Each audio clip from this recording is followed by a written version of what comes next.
స్వదేశీ వినియోగంతో దేశ అభివృద్ధి చేసుకోవాల్సిన అవసరం ఉంది అన్నారు బీజేపీ రాష్ట్ర అధ్యక్షులు రామచంద్రరావు.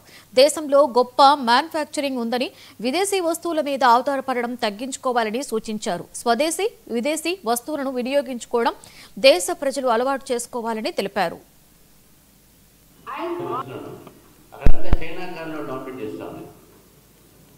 అంటే ఇప్పుడు వాళ్ళకు మ్యానుఫ్యాక్చరింగ్ లేదు కాబట్టి మన దగ్గర మన దేశంలో మ్యానుఫ్యాక్చరింగ్ ఉంది.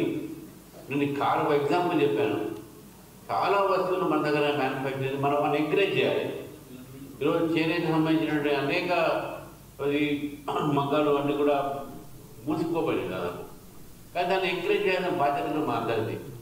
ఇప్పుడు అమృత్ కాలంలో 75 సంవత్సరాలు మన ఒక భారతదేశం ఒక స్వాతంత్రాన్ని పూర్తి చేసేటటువంటి సందర్భంగా మన దేశంలో మన స్వదేశీని స్వదేశీ ఆలోచన, స్వదేశీ అవన్న, స్వదేశీ వస్తువులు ఇవన్నీ కూడా vocal for local, from local to global అనేటటువంటి విషయాన్ని మనం గుర్తించి నరేంద్ర మోదీ గారు వారు మాట్లాడేటువంటి విషయంలో మనం ఖాదీ గురించి మాట్లాడినప్పుడే మనం చూపెట్టారు. అది గుర్తుపెట్టుకోండి. మనందరూ ఖాదీ వాడాలి ఇక్కడ ఉన్నదంతా కూడా.